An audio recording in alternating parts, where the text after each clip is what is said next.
Tiba-tiba saja aku mengampunimu, tunggu ya, aku turun nanti ya, aku turun nanti. Aku ciptakan Adam, dia mewariskan dosa. Tunggu, tahun berapa kemudian ribuan tahun aku akan turun jadi bayi, mati nanti setelah aku dewasa terus. Loh, Tuhan kalau mau menebus dosa, dan Tuhan Maha Pengasih, dan Tuhan tahu Adam mewariskan dosa dari sejak Adam, sebelum Adam bertelur. Tuhan sudah nembus dosa memang, supaya keturunan-keturunannya tidak ada yang berbuat dosa. Itu baru Tuhan kalau memang mau jadi manusia, jadi penebus. Kenapa Tuhan tidak jadi manusia pada saat Adam, lantas Adam kemudian dia mati kemudian pada saat itu juga? Atau kenapa dia harus turun membingungkan manusia? Di atas surga aja ambil pisau. Oh, aku Tuhan membunuh diriku agar supaya dosa-dosa keturunan Adam selesai. Simsalami habrakadabra, keteprak, oh, mati Tuhan. Tunggu waktu 3 hari. Aku sudah hidup kembali, maka dosa-dosa keturunan Adam tidak ada lagi. Ya Allah ya Karim. Sandiwara apa ini, film India pun kalah. Benar-benar cara iblis. Wa ikhwanuhum yabudunahum fil ghayyi thumma la yukassirun.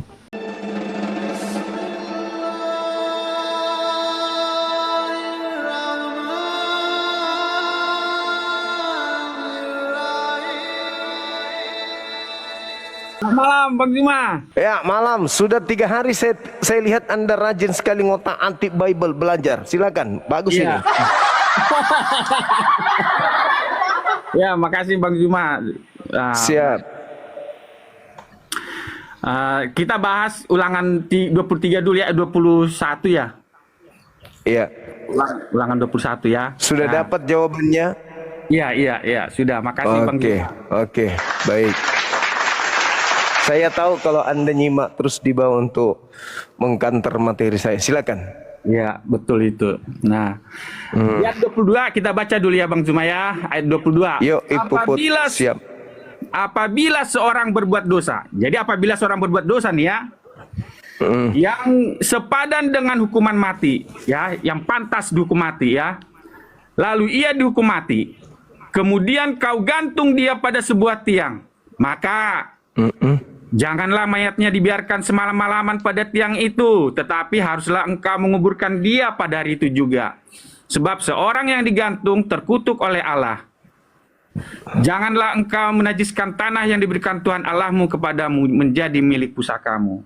Nah, jadi mengapa ini dikutip oleh Paulus dalam Galatia 3 ayat 13? Karena begini jalan ceritanya. Dalam ulangan 21 ini dikatakan apabila seorang berbuat dosa yang sepadan dengan hukuman mati, ya. Jadi kalau dia dihukum mati, dia berbuat dosa yang sesuai, yang cocok, yang pantas dihukum mati, yang sesuai hukumannya untuk hukum mati, kemudian digantung di tiang gantungan, pada hari itu juga harus diturunkan. Nggak boleh dibiarkan semalam-malaman di situ. Nah, sekarang siapa itu yang pantas dihukum mati? Saya ambil contoh ya, Lukas 20, sebentar ya. Lukas 23 ayat 40. Tetapi yang seorang menegur dia katanya, tidakkah engkau takut juga? Tidakkah engkau takut juga tidak kepada Allah? Sedang engkau menerima hukuman yang sama. Kita memang selayaknya dihukum, sebab kita menerima balasan yang setimpal dengan perbuatan kita. Tetapi orang ini tidak berbuat sesuatu yang salah. Jadi kalau pencuri yang di sebelah kiri kanan Yesus itu pantas disalibkan. Tetapi Yesus apa? Banyak pada waktu dia disalibkan, pada waktu dia dihakimi oleh Pilatus, oleh Herodes, apa jawaban mereka? Nah, ini jawaban mereka ya, dalam Yohanes 19 ayat 4 sampai 7. Pilatus keluar lagi dan berkata kepada mereka, lihatlah, aku membawa dia keluar kepada kamu, supaya kamu tahu bahwa aku tidak mendapatkan kesalahan apapun padanya. Lalu Yesus keluar bermahkotakan duri dan berjubah ungu. Maka kata Pilatus kepada mereka, lihatlah manusia itu. Ketika imam-imam kepala dan penjaga-penjaga itu melihat dia, berteriaklah mereka, salibkan dia, salibkan dia. Kata Pilatus kepada mereka, ambil dia dan salibkan dia, sebab aku tidak mendapati kesalahan apapun padanya. Ayat 7. Jawab orang-orang Yahudi itu kepadanya, kami mempunyai hukum dan menurut hukum itu, ia harus mati sebab ia menganggap dirinya sebagai anak Allah. Jadi, menurut Ulangan 21, Yesus tidak pantas dihukum mati karena dia tidak berbuat dosa yang sepadan dengan hukuman mati. Nah, tetapi alasan orang-orang Yahudi dan imam-imam kepala membuat Yesus pantas dihukum mati karena Yesus mengaku dirinya adalah anak Allah. Padahal memang dia anak Allah. Jadi ketika Yesus mengaku dirinya adalah anak Allah, padahal dia benar-benar ada anak Allah, faktanya dia adalah anak Allah, dia harus menjalani hukuman mati. Jadi nggak cocok untuk ayat 20 untuk Ulangan 21 itu. Makanya Paulus mengutip itu dalam Galatia 3 ayat 13 dikatakan begini. Galatia 3 ayat 13 dikatakan begini ya, Galatia 3 ayat 13. Kristus telah menebus kita dari kutuk hukum Taurat dan jalan menjadi kutuk karena kita. Sebab ada tertulis, terkutuklah orang yang digantung pada kayu salib. Jadi dia sebenarnya tidak pantas digantung di kayu salib. Tetapi karena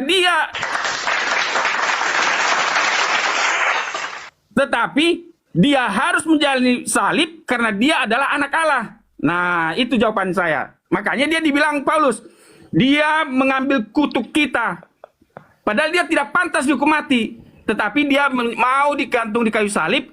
Untuk apa? Menjadi kutuk karena kita. Itu jawaban saya. Terima kasih Bang Juma. Oke. Jadi penjelasan saudara ini, ketika Anda mengatakan tidak pantas Yesus yang disalib, muncul pertanyaan.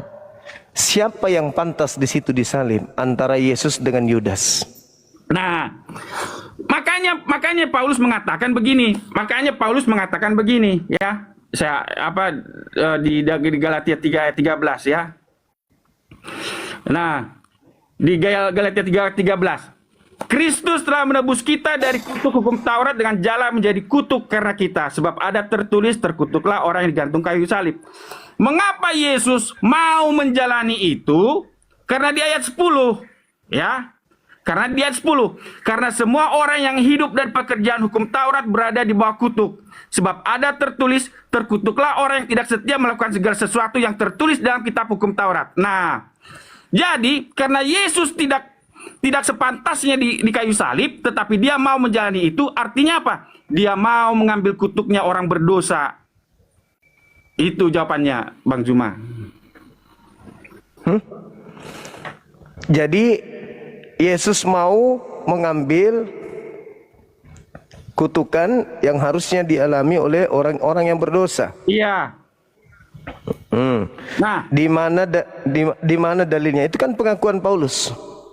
Di mana dalilnya kemudian Tuhan membunuh orang benar untuk menyelamatkan para pendosa?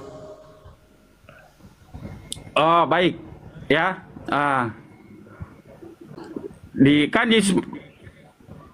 Ini di dalam Yohanes 8 ayat Yohanes 8 ayat 46. Siapakah di antaramu yang membuktikan bahwa aku berbuat dosa? Apabila aku mengatakan kebenaran, mengapa kamu tidak percaya kepadaku? Jadi Yesus mengatakan bahwa dia tidak berdosa, tetapi dia mau menjalani kayu salib. Kenapa? Karena Yohanes 10 ayat 17 ya, Yohanes 10 ayat 17. Kita baca Yohanes 10 ayat 17. Bapa mengasihi aku, oleh karena aku memberikan nyawaku untuk menerimanya kembali. Tidak seorang pun mengambilnya daripadaku, melainkan aku memberikannya menurut kehendakku sendiri. Aku berkuasa memberikannya dan berkuasa mengambilnya kembali. Inilah tugas yang kuterima dari Bapakku. Jadi, mengapa Yesus mau menjalani kayu salib? Karena memang tugasnya adalah apa? Menanggung kutuk itu, mengambil kutuk itu. Nah, seperti kata Petrus ya, seperti kata Petrus, sebentar saya bacakan ya. Seperti kata Petrus, dikatakan begini, 1 Petrus, ia sendiri telah memikul dosa kita di dalam tubuhnya di kayu salib, supaya kita yang telah mati terhadap dosa hidup oleh kebenaran. oleh bilur-bilurnya kamu telah sembuh. Kemudian di 2 Korintus 5 ayat 23. Dia yang tidak mengenal dosa telah dibuatnya menjadi dosa karena kita, supaya dalam dia kita dibenarkan oleh Allah. Itu jawaban saya. Oke, baik. Coba dengarkan pertanyaan saya ini. Ya, iya. Begini, Bung. Ketika kita merujuk kepada Ulangan 21, 22, 23. Ada orang yang melakukan dosa sepadan hukuman mati. Lalu dihukum mati dia dengan jalan kutuk. Dihukum dengan jalan kutuk. Pertanyaan saya, apakah orang ini nanti tidak dikutuk lagi di neraka? Oh, tidak. Karena? Oh, tidak. Kenapa? Karena begini ya. Ya, karena dalam kisah ya, dalam kisah 2, sebentar saya cari. Dalam kisah 2 dikatakan begini ya. Sebentar. Dalam kisah dikatakan begini. Dia tidak membiarkan hamba apa? Oh, dalam kisah 2 ya, dalam kisah 2 ayat 23. Dia yang diserahkan Allah menurut maksud dan rencananya. Telah kamu salibkan dan kamu bunuh oleh tangan bangsa-bangsa durhaka.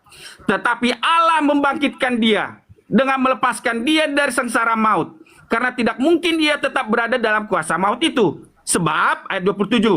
Sebab engkau tidak menyerahkan aku kepada dunia orang mati dan tidak membiarkan orang kudusmu melihat kebinasaan. Nah, jadi mengapa Yesus tidak diserahkan ke dalam pembusukan? Makanya dalam bahasa Yunani Yesus itu nggak dibilang bangkai, tetapi tubuh Yesus. Kalau bahasa Yunaninya dibilang soma ya, tubuh. Nah, kenapa? Karena dia orang benar. Karena dia orang benar sehingga dia tidak diserahkan kepada apa? Kepada kematian. Makanya dalam ke 1 Korintus dibilang apa? Hai sengat, di mana sengatmu? Ya. Dalam sebentar saya bacakan ya. Sengat maut. Bung. Iya. Yang saya tanya bukan Yesus. Iya. Kalau itu jawabannya ada di Lukas yang sama, Kisah para Rasul 2 nomor 29, 31, 30, 31, 3 sampai 33. Tapi yang saya tanya ini adalah orang yang dibunuh, dihukum kutuk, dibunuh di atas salib. Ketika dia bangkit nanti dikubur di hari pembalasan, apakah dia masih dihukum atau dia sudah masuk ke surga? Oh, itulah makanya di Ibrani 1. Ibrani 1. Saya bacanya berdasarkan Alkitab ya, saya nggak mau membantah berdasarkan pendapat saya. Ibrani 1 ya, Ibrani 1 ayat 2 ayat 3 dikatakan begini. Ia adalah cahaya kemuliaan Allah dan gambar wujud Allah, dan menopang segala yang ada dengan firman-Nya yang penuh kekuasaan. Dan setelah ia selesai mengadakan penyucian dosa, ia duduk di sebelah kanan yang maha besar di tempat yang tinggi. Nah, dia duduk itu siapa? Itu siapa? Yesus, anak Bapa, anak Allah. Yang saya tanya bukan Yesus. Yang saya tanya orang-orang yang disalib karena melakukan dosa yang sepadan dengan hukuman mati. Oh. Apakah setelah kebangkitan mereka tidak dihukum lagi? Begini Bang Juma. Kan ada 2 orang yang tersalib di kiri sebelah kanan. Itu adalah contoh yang baik ya untuk pertanyaan Bang Zuma. Ada 2 contoh yang baik. Nah, yang satu mengatakan, Tuhan, ingat saya kalau engkau datang sebagai raja. Yesus berkata, pada hari ini juga kita sudah ada di paradise. Nah, jadi maksud saya, kalau kita percaya kepada Yesus, di titik akhir nafas kita akan diingat oleh Tuhan. Tetapi kalau kita seperti pencuri, seperti pembunuh yang sebelah kiri, yang mengatakan, kalau engkau anak Allah, bebaskanlah kita. Dia justru menghujat Allah. Artinya apa? Keselamatan itu tidak ada pada dia. Jadi, orang yang dikutuk ketika dia disalib, itu dosanya sudah dihapuskan.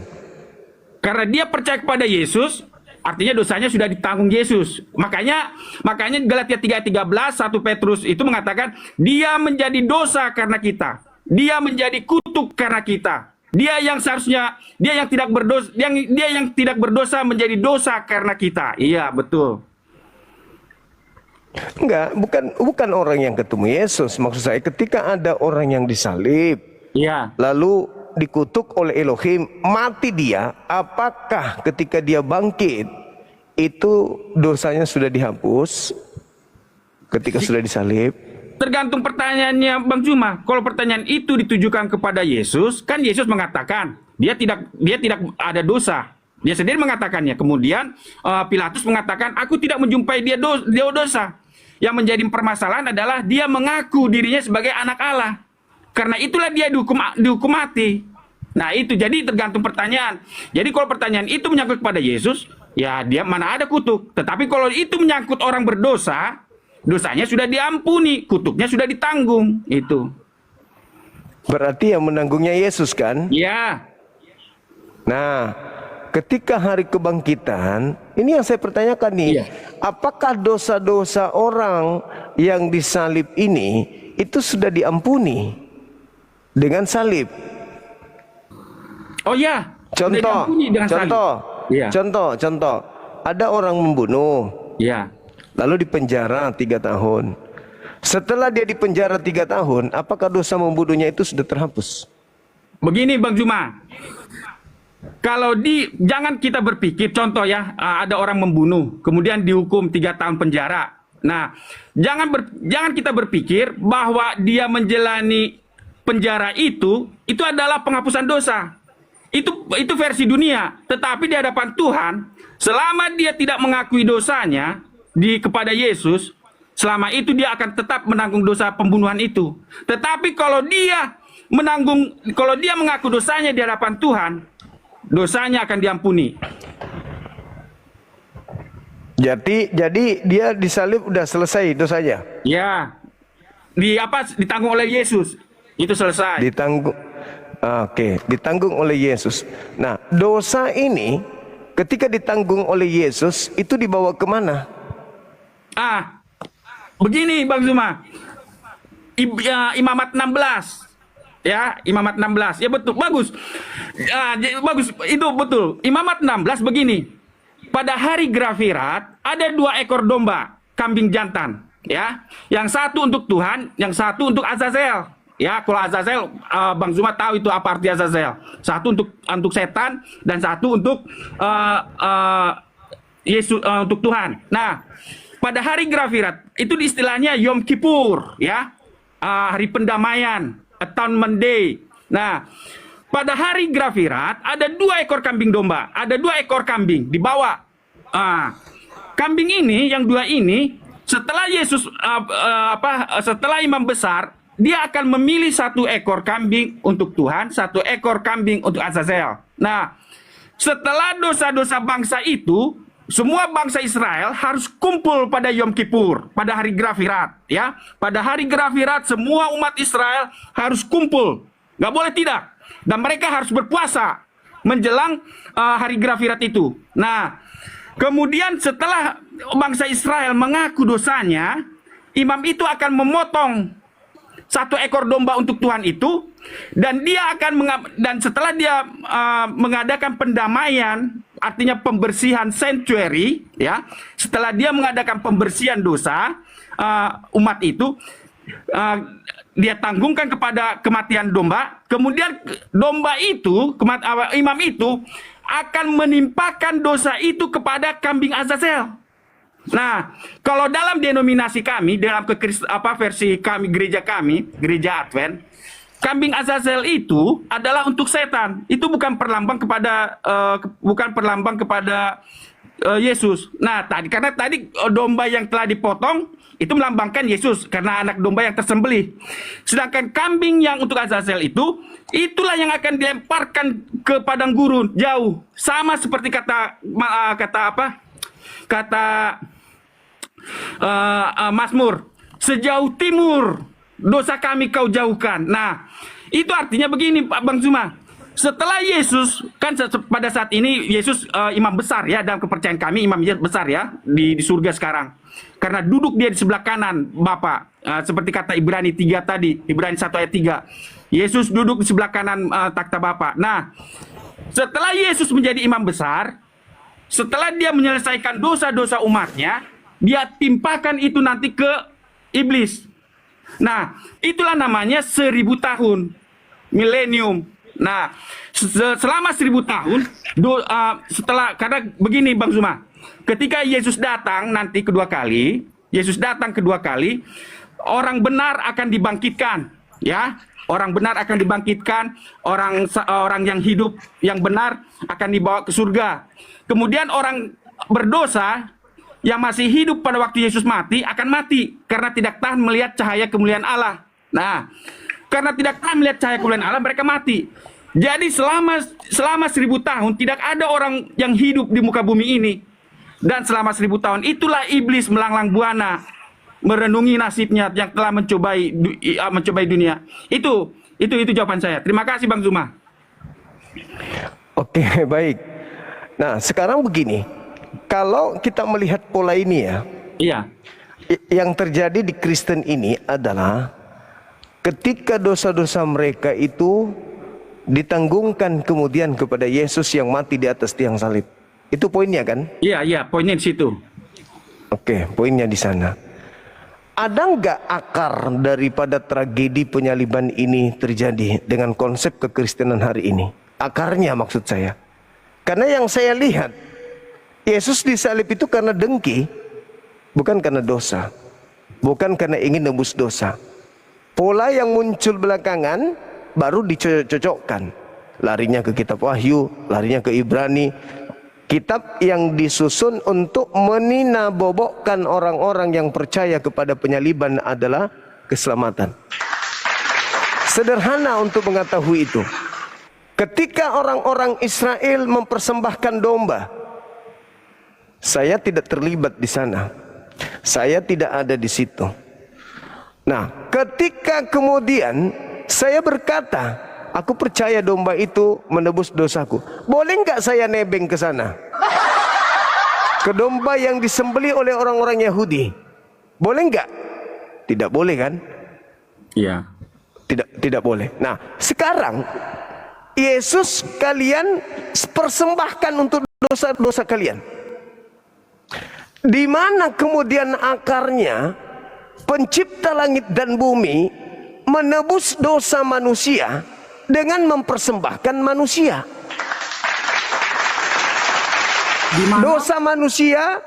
Dosa manusia diampuni dengan cara mengorbankan darah manusia. Itu di mana dasar pijakannya? Oh, dasar pijakannya itu Kejadian 3 ayat 15. Nah, enggak ada hubungannya itu, Bang. Ada, sebentar. Enggak ada hubungannya. Ada hubungannya. Karena begini, aku akan mengadakan permusuhan antara engkau dan perempuan ini, antara keturunanmu dan keturunannya. Keturunannya akan meremukkan kepalamu dan engkau akan meremukkan tumitnya. Jadi ketika Yesus mati di kayu salib, artinya setan sedang meremukkan tumitnya. Tapi, sebentar. Jadi tapi ketika Yesus mati di kayu salib, ini jawabannya. Ya, ini sebab sebentar ya, nah, ini Ibrani 2 ayat 14. Karena anak-anak itu adalah anak-anak dari darah dan daging, maka ia juga menjadi sama dengan mereka dan mendapat bagian dalam keadaan mereka, supaya oleh kematiannya ia memusnahkan dia, yaitu iblis yang berkuasa atas maut. Jadi kematian Yesus, Jadi kematian Yesus artinya Yesus mati, tumitnya diremukkan, tetapi dengan kematian Yesus iblis dimusnahkan. Iya. Itu saya kan udah bilang. Iya. Dasar pijakan itu datang belakangan yang Anda sajikan. Yang saya minta yang datang sebelumnya. Pola yang sebelumnya, di mana Tuhan menginginkan melakukan penebusan dosa terhadap orang-orang dengan mengorbankan manusia, darah manusia. Itu poinnya di mana? Yang Anda sampaikan tadi itu Ibrani, kitab-kitab yang baru datang setelah diinginkannya manusia ini dituhankan selain daripada Tuhan. Maka mereka akan menyesatkan banyak orang. Artinya akan banyak orang yang bekerja sama untuk membuat suatu keadaan di mana Yesus ini adalah Tuhan yang turun ke bumi untuk menanggung dosa-dosa manusia pendosa. Sehingga pendosa ini terlena dengan dosa-dosa mereka, dengan menyandarkan dosa-dosanya kepada Yesus yang adalah korban, tetapi salah korban. Sendiri mengatakan tadi bukan dia, tidak pantas dia, tetapi dia dipaksakan kemudian untuk disalib. Ujung-ujungnya untuk nebus dosa. Padahal penyaliban terjadi karena yang mau menyalib ini tidak ingin bangsanya dirampas Roma. Tapi kenapa berubah kemudian setelah muncul para penulis-penulis untuk menggiring tragedi penyaliban itu untuk nebus dosa? Murni penyaliban terjadi untuk menghindarkan bangsa Yahudi dari perampasan bangsa Romawi. Titik. Belakangan kemudian baru berkarya orang-orang yang menginginkan manusia terlena, menggiring manusia menyembah kepada Yesus. Itu fakta. Maka ketika Anda menjelaskan, ini dalilnya, ini dalil-dalil yang dibuat belakangan untuk mengukuhkan ketuhanan Yesus. Coba Anda lihat di dalam Kisah Para Rasul tadi, nomor 2, nomor 36.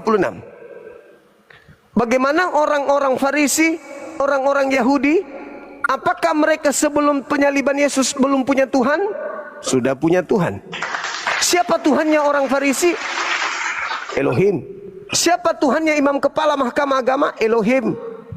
Siapa Tuhannya para angkatan jahat? Elohim.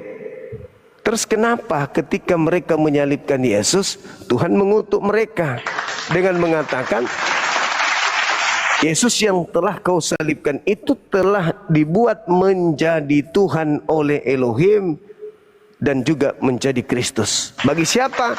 Bagi yang menyalib.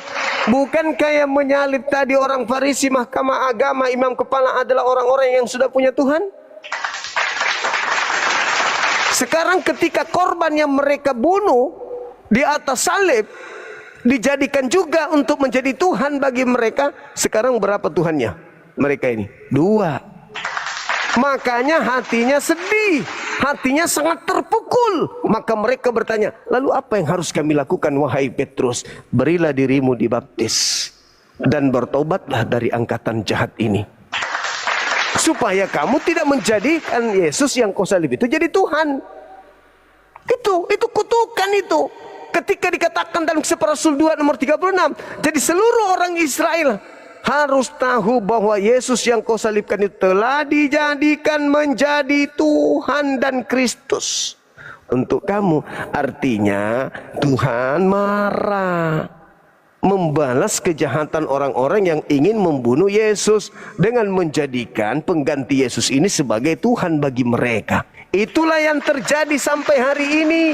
Pengikut-pengikut angkatan jahat ini menyembah Kristus yang disalib, padahal itu adalah kutukan dari Elohim, karena Elohim marah kepada mereka yang berupaya membunuh Yesus yang adalah orang suci ini. Tuhan tidak menginginkan kematian terhadap Yesus, sehingga ketika mereka melakukan kesaksian palsu, tipu muslihat, makar, Tuhan pencipta langit dan bumi membalas makar mereka dengan menjadikan korban yang mereka salib sebagai Tuhan untuk mereka. Siapa suruh? Sampai sini paham? Iya. Mereka sudah punya Tuhan sebelumnya, Bang, yaitu Elohim.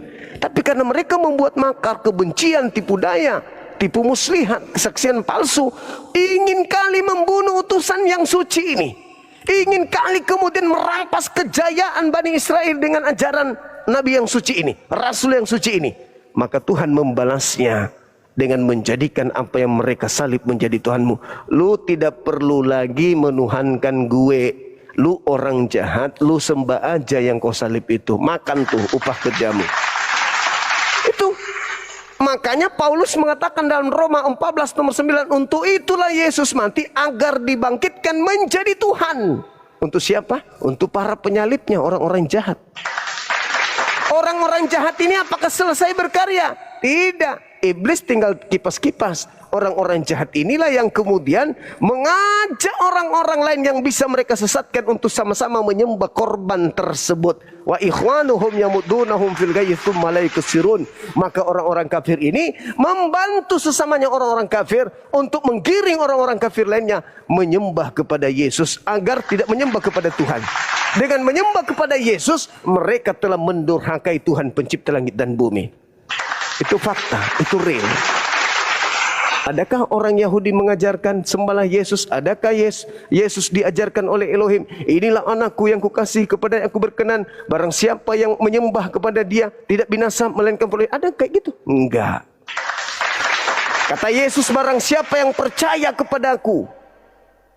Bukan barang siapa yang menyembah kepadaku. No, barang siapa yang percaya. Nah, kalau percaya Yesus, sembahan kita siapa? Elohim. Simple toh? Tapi kalau percaya kepada iblis, sembahan Anda adalah Yesus. Kenapa? Karena yang ingin Yesus disalib iblis. Tetapi Elohim tidak menginginkan Yesus disalib. Maka Elohim menyelamatkan Yesus. Tapi karena mereka ngotot kali, membuat tipu muslihat makar, maka Tuhan mengutuk mereka dengan menjadikan pengganti Yesus sebagai Tuhan bagi mereka. Tidak percaya? Dengarkan pelan-pelan. Yesus berkata dalam Matius 24 nomor 5, waspadalah agar kalian jangan disesatkan, sebab akan datang banyak penyesat memakai namaku dan berkata akulah Kristus. Mereka akan menyesatkan banyak orang. Mana banyak orang yang menggenapi penyesatan tersebut dalam nama Yesus? Islam bukan, Hindu bukan, Buddha bukan, ateis bukan. Satu-satunya kandidat adalah kalian. Sebab akan banyak orang yang menyesatkan. Waspadalah agar kalian jangan disesatkan, sebab akan datang banyak penyesat memakai namaku. Penyesatnya memakai nama siapa? Yesus. Dan kata apa? Yesus adalah Kristus. Dia adalah Kristus. Mereka akan menyesatkan banyak orang. Tolong tunjukkan siapa yang menggenapi banyak orang yang disesatkan memakai nama Yesus. Islam? Tidak mungkin.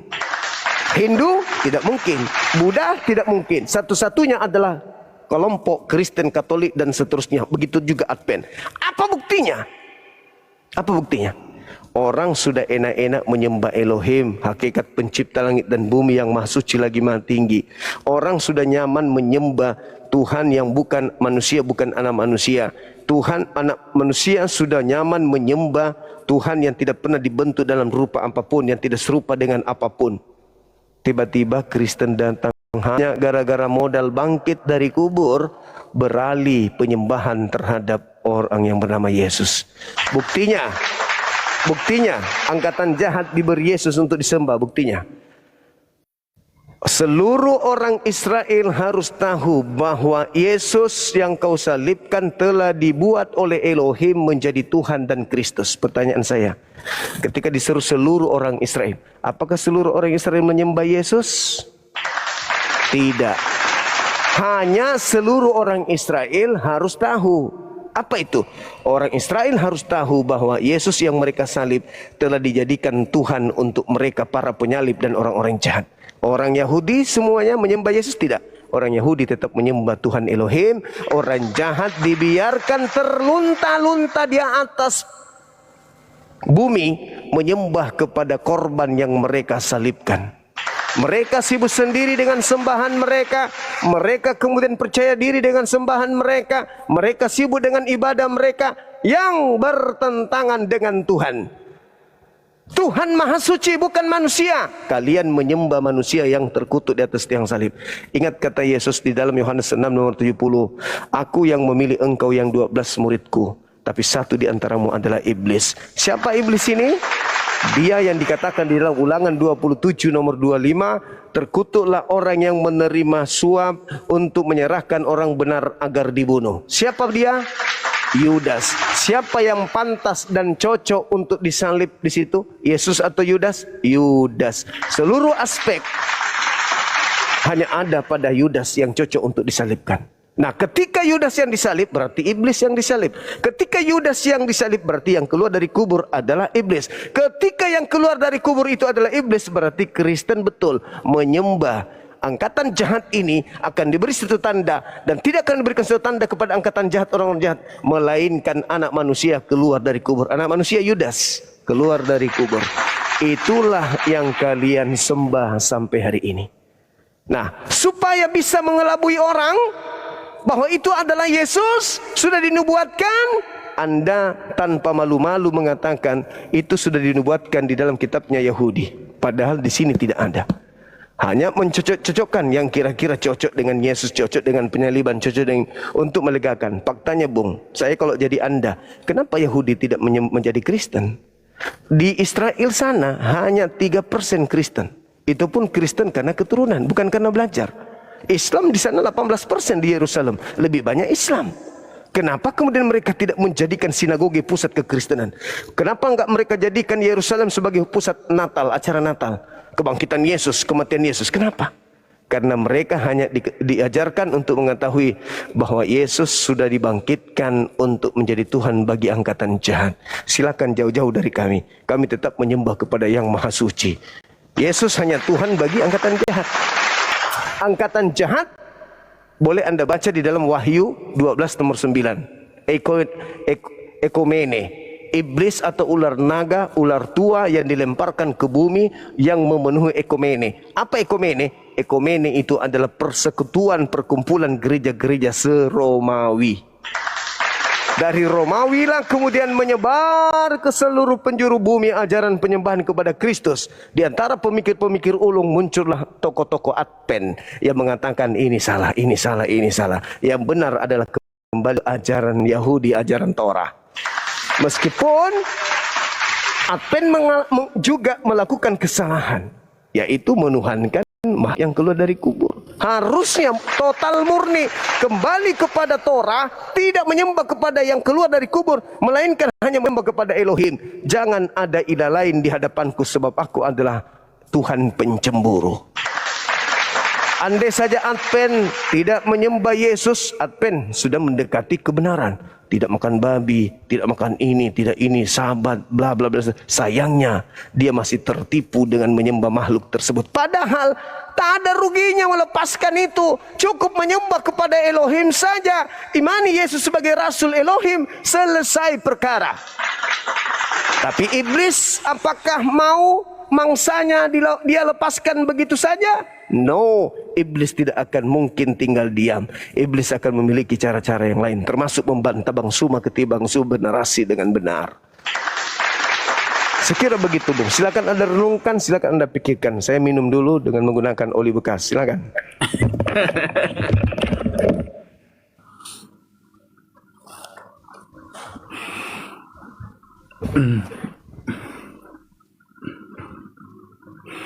Baik ya, mungkin sambil didengar sama Bang Zuma ini ya. Jadi Yesus menjadi kutuk karena kita.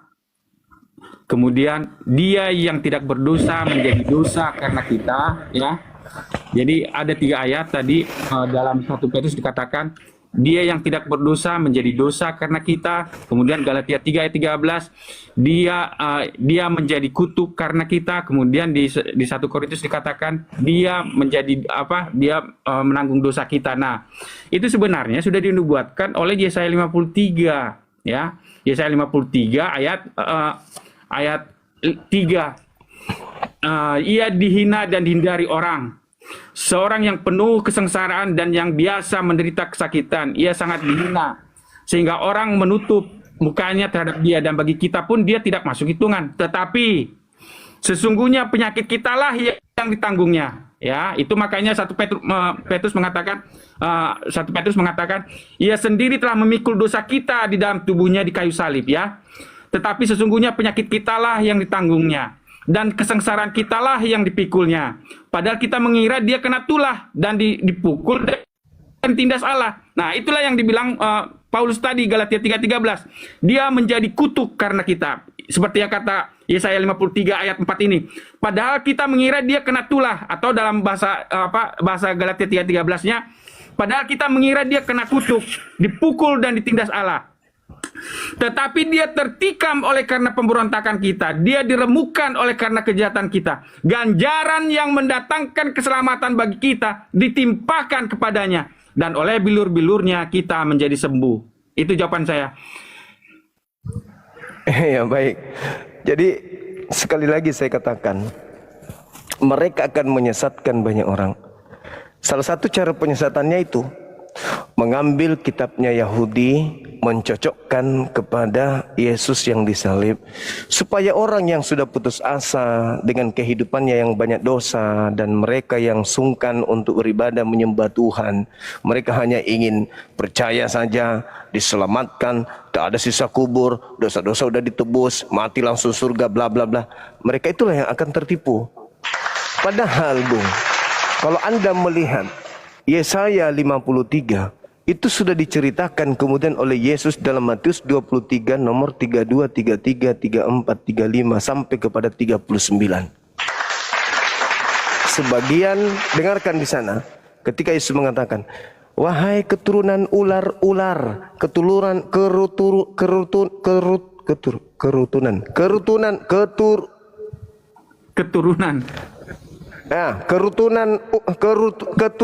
ular-ular beludak, bagaimana mungkin engkau akan meloloskan diri dari api neraka jahanam?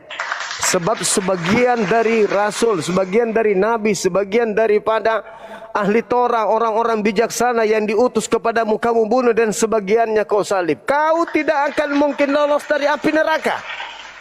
Itu yang pertama. Jadi yang diceritakan di Yesaya 53 memang betul-betul orang yang mati dibunuh oleh orang-orang Yahudi. Dan banyak, makanya para keturunan pembunuh-pembunuh tersebut dikatakan oleh Yesus, celakalah engkau wahai ahli Torah, celakalah engkau wahai orang munafik, celakalah engkau wahai keturunan ular beludak, bla bla bla bla bla bla, dan seterusnya. Itu satu. Yang kedua, kalau Anda melihat catatan sebuah kitab seperti ini, di depan kitab ini bercerita tentang apa yang termaktub di dalamnya dan sejarah-sejarah yang ada di dalamnya, maka tidak mungkin bercerita di luar daripada konteks kitab ini. Nah, itu dijelaskan di mukaddimah, pembukaan kitab. Anda baca kemudian di Yesaya 1 nomor 1, apa yang dikatakan di sana?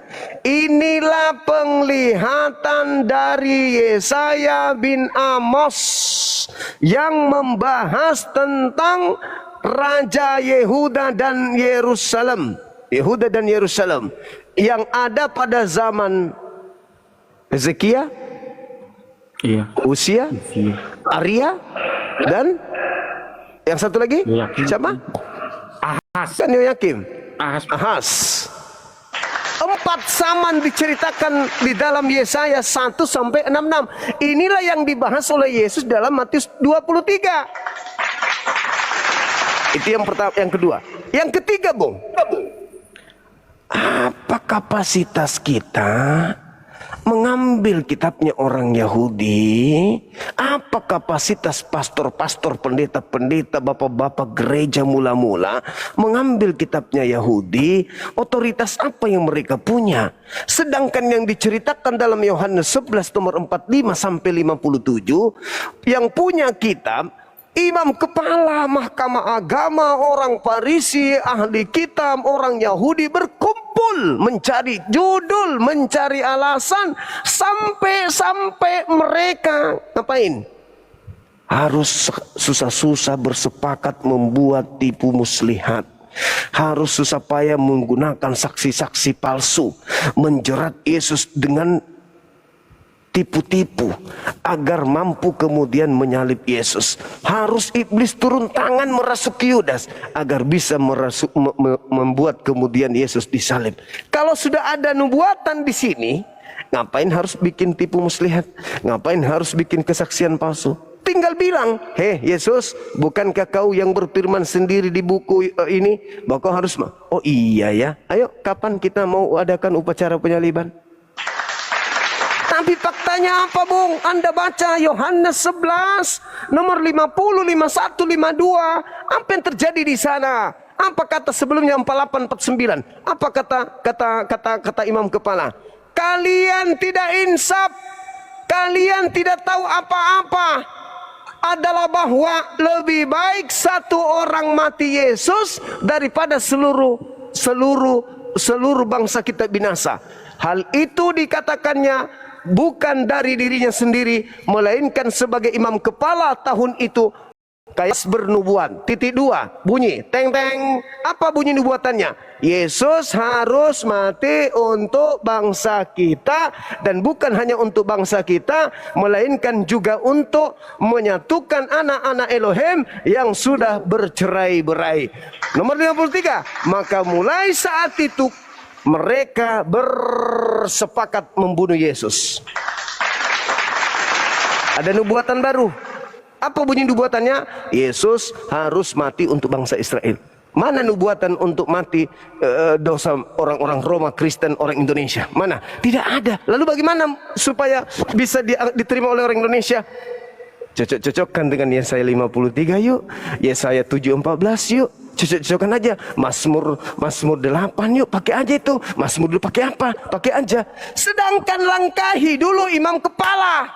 Langkahi dulu orang Farisi ahli tafsir. Langkahi dulu pemilik kitab Talmud.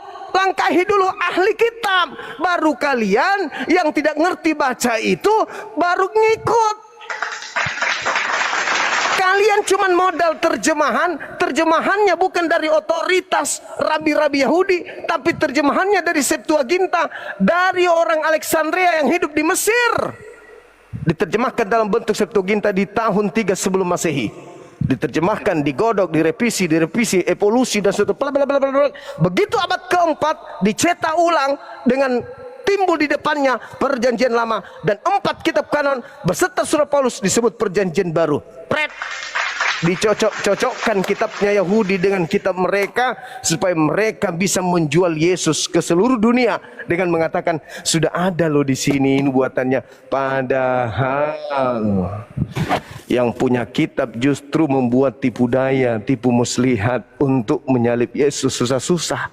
Andai saja betul ada nubuatannya di sini, maka Yesus tinggal dipanggil, "Sus, ya paman, nubuatan lu." Oh iya, kapan kita rencanakan ini? Pesta dulu dong. Tapi faktanya, nehi merica ketumbar jahe. Tidak ada itu. Maka muncul pertanyaan. Apa pertanyaannya? Siapa sebenarnya menginginkan penyaliban terhadap orang benar bernama Yesus? Iblis atau Tuhan? Kalau Tuhan berarti ada nubuatan di sini. Iya. Tapi kalau tidak ada keinginan Tuhan untuk menyalib Yesus, berarti orang-orang pengikut Kristus yang muncul dari kubur ini harus memutar kepala, memutar akal untuk mencocok-cocokkan dalil-dalil di kitabnya orang Yahudi. Adakah? Tidak ada. akan Anda temukan itu. Silakan tunjukkan. Ada.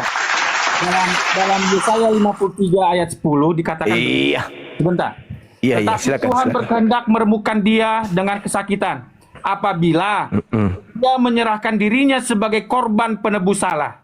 Jadi dia sebagai korban penebus salah. Ia akan melihat keturunannya, umurnya akan lanjut, dan kehendak Tuhan akan terlaksana olehnya. Nah, jadi, tadi Bang Zuma mengatakan sekelompok ini Yesaya 53 ditujukan untuk bangsa Israel. Tapi ingat Bang Zuma, Yesaya 53 selalu menggunakan kata tunggal. Ia, apabila ia menyerahkan dirinya sebagai korban penebus salah, ia akan melihat keturunannya, umurnya akan lanjut, dan kehendak Tuhan akan terlaksana olehnya. Jadi selalu menggunakan kata tunggal, kata ganti orang ketiga tunggal. Jadi bukan kata ganti orang ketiga jamak. Nah, itu maksud saya. Oke, Bung. Kalau kita lihat, Bung, di Yesaya 53 itu betul. Di situ memang dikatakan iya, tapi ingat, ia akan melihat keturunannya. Apakah Yesus punya keturunan? Tetapi Tuhan berkehendak meremukkan dia dengan kesakitan. Apabila ia menyerahkan dirinya sebagai korban penebus salah, ia akan melihat keturunannya, umurnya akan lanjut, dan kehendak Tuhan akan terlaksana olehnya. Sesudah kesusahan jiwanya akan akan melihat terang dan menjadi puas. Dan hambaku itu hamba Tuhan. Masa Yesus hamba Tuhan? Sebagai orang yang benar, akan membenarkan banyak orang oleh hikmatnya, dan kejahatan mereka dipikul. Coba kita lihat, dengarkan saya, Bung. Apakah kita ingin mengatakan bahwa tidak ada tipu daya dalam mulut Yesus di dalam Bible? Yesus terbukti beberapa kali berbohong. Salah satunya maksud saya, kebohongannya saat ia berada di pengadilan. Kan di situ dikatakan dia tidak berdusta. Apabila ia menyerahkan dirinya sebagai korban penebus salah, ia akan melihat keturunannya, umurnya akan lanjut, dan kehendak Tuhan akan terlaksana olehnya. Sesudah kesusahan jiwanya, ia akan melihat terang dan menjadi puas. Dan hambaku itu sebagai orang yang benar akan membenarkan banyak orang, akan dibenarkan banyak orang oleh hikmatnya, dan kejahatan mereka akan dipikul. Yohanes 18 nomor 20 Anda baca. Apa yang terjadi di sana? Yesus berkata kepadanya, aku berbicara terus terang kepada dunia. Aku selalu mengajar di rumah-rumah ibadat dan di bait Elohim, tempat semua orang Yahudi berkumpul. Aku tidak pernah berbicara sembunyi-sembunyi. Yesus mengatakan kalau ia tidak pernah bersembunyi di dalam mengajarkan kemudian apa yang menjadi perintah Tuhan dalam menyampaikan ajarannya. Tapi coba Anda lihat di data Matius 16 nomor 20. Apa yang diterangkan di sana? Yesus mengatakan begini.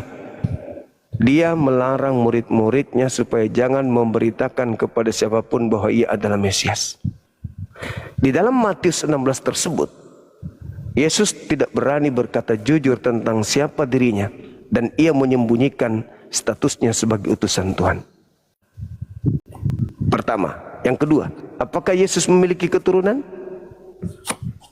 Dalam Bible manapun, Anda tidak akan menemukan satu dalil yang bisa menguatkan bahwa Yesus mempunyai istri dan memiliki keturunan. Ingat, dalam bahasa Ibrani dikatakan kata sera'ah. Sera'ah berarti bibit atau sperma. Sehingga keturunan yang dimaksud dalam data tersebut anak yang berasal dari benih atau bibit atau sperma Yesus. Apakah Yesus punya sperma? Apakah Yesus punya bibit? Siapa nama istrinya? Siapa nama anaknya? Artinya, tokoh yang dibicarakan di dalam Yesaya ini, khususnya di nomor 10 yang Anda jelaskan tadi ini, itu memiliki keturunan yang berasal dari spermanya sendiri. Bukan secara istilah doang. Bukan hanya bahasa majas, tetapi itu benar-benar bibit, nener, bobot, sperma. Kata sera'ah, coba Anda ketik di sana, Anda lihat di dalam bahasa Ibrani aslinya, di situ ketika dikatakan dia akan melihat keturunannya, keturunan yang dimaksud di situ adalah benih, bibitnya, hasil dari spermanya. Kata zira'ah di dalam bahasa Ibrani. Apakah Yesus punya keturunan dari spermanya? Baik, saya jawab ya. Silakan. Nah, baik. Dalam Yohanes 3 ayat 3 dikatakan ya, Yesus menjawab katanya, aku berkata kepadamu, sesungguhnya jika seorang tidak dilahirkan kembali, ia tidak dapat melihat kerajaan Allah. Nah, terus kata Nikodemus kepadanya, bagaimanakah mungkin seorang dilahirkan kalau ia sudah tua? Dapatkah ia masuk kembali ke dalam rahim ibunya dan dilahirkan lagi? Jawab Yesus, aku berkata kepadamu, sesungguhnya jika seorang tidak dilahirkan dari air dan roh, ia tidak dapat masuk ke dalam kerajaan Allah. Apa yang dilahirkan dari daging adalah daging, dan apa yang dilahirkan dari roh adalah roh. Janganlah engkau heran, karena aku berkata kepadamu, kamu harus dilahirkan kembali. Jadi, ketika kita percaya kepada Yesus, kita sebenarnya sedang dilahirkan kembali. Itu satu. Yang kedua, Roma 5 ayat 12. Ya? Roma 5 ayat 12. Roma 5 ayat 12. Sebab itu, sama seperti dosa telah masuk ke dalam dunia oleh satu orang, dan oleh dosa itu juga maut, demikianlah maut itu telah menjalar kepada semua orang, karena semua orang telah berbuat dosa. Kemudian di ayat 14. Sungguh pun demikian, maut telah berkuasa dari zaman Adam sampai zaman Musa, yang juga atas mereka yang tidak berbuat dosa, dengan cara yang sama seperti yang telah dibuat oleh Adam, yang adalah gambaran Dia yang akan datang. Nah, tetapi oleh karunia Allah tidaklah sama dengan pelanggaran Adam. Sebab jika karena pelanggaran satu orang, semua orang telah jatuh ke dalam kuasa maut, jauh lebih besar lagi kasih karunia Allah dan karunia-Nya yang dilimpahkannya atas semua orang karena satu orang, yaitu Yesus Kristus. Ya. Sebab jika oleh dosa satu orang maut telah berkuasa oleh satu orang itu, maka lebih benar lagi mereka yang telah menerima kelimpahan kasih karunia dan anugerah kebenaran akan hidup dan berkuasa oleh karena satu orang, yaitu Yesus Kristus. Sebab itu sama seperti oleh satu pelanggaran semua orang beroleh penghukuman, demikian pula oleh satu perbuatan kebenaran semua orang beroleh pembenaran. Jadi begini, kita ini secara fisik, secara natural, kita ini keturunan Adam. Tapi ketika kita menjadi percaya kepada Yesus, kita menjadi anak-anaknya Yesus. Kita menjadi keturunan Yesus. Makanya Yesaya 53 mengatakan, setelah kesusahan jiwanya, Yesaya 53 mengatakan begini, terakhir Yesaya 53 di ayat terakhir dikatakan begini,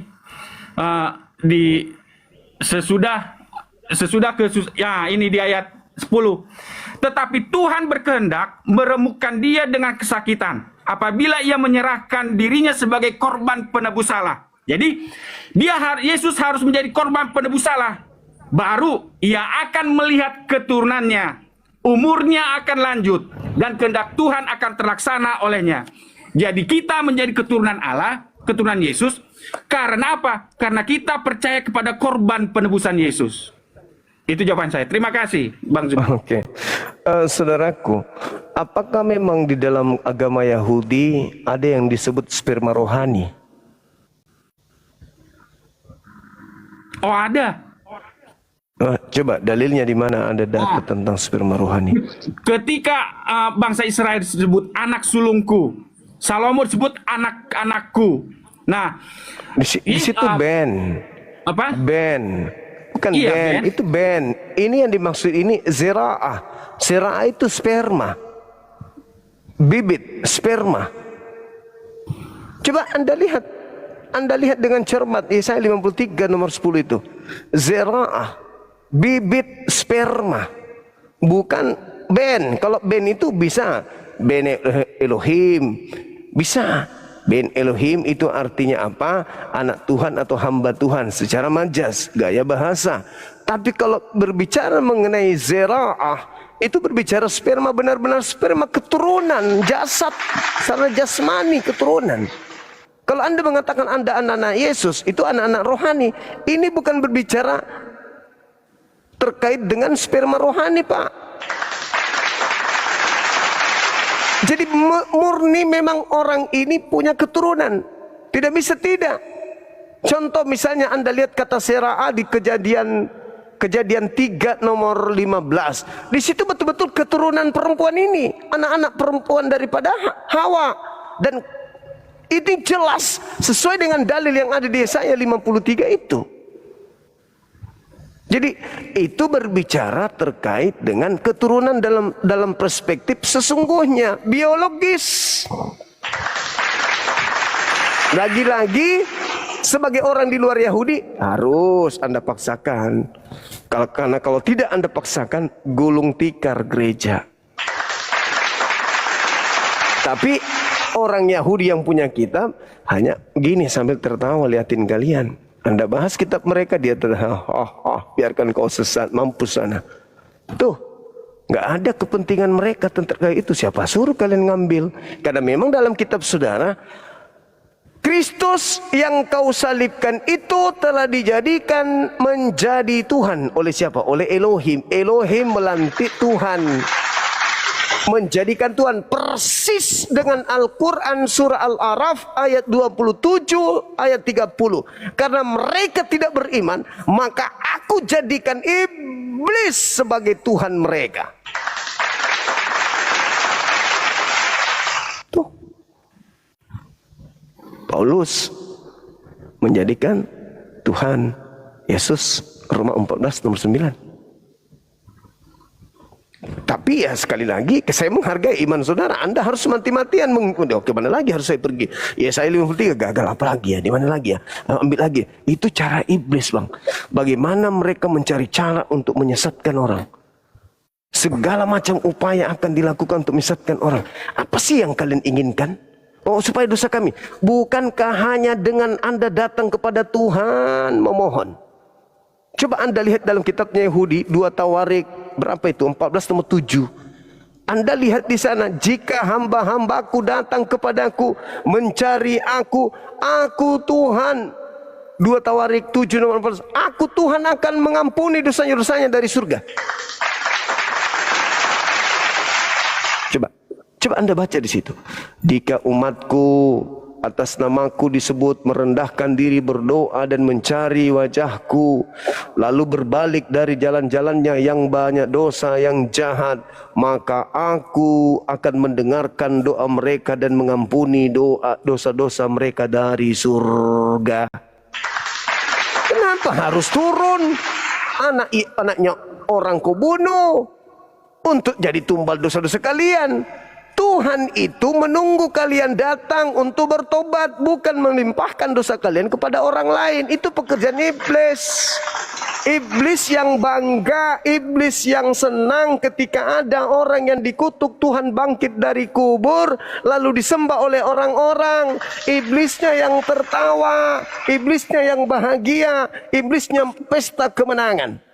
Ketika orang jahat disalib, lalu bangkit pada hari ketiga, lalu si jahat ini dituhankan oleh banyak orang, ini kemenangan untuk iblis. Maka terpisahlah kemudian antara penyembah-penyembah yang benar dengan penyembah-penyembah yang sesat.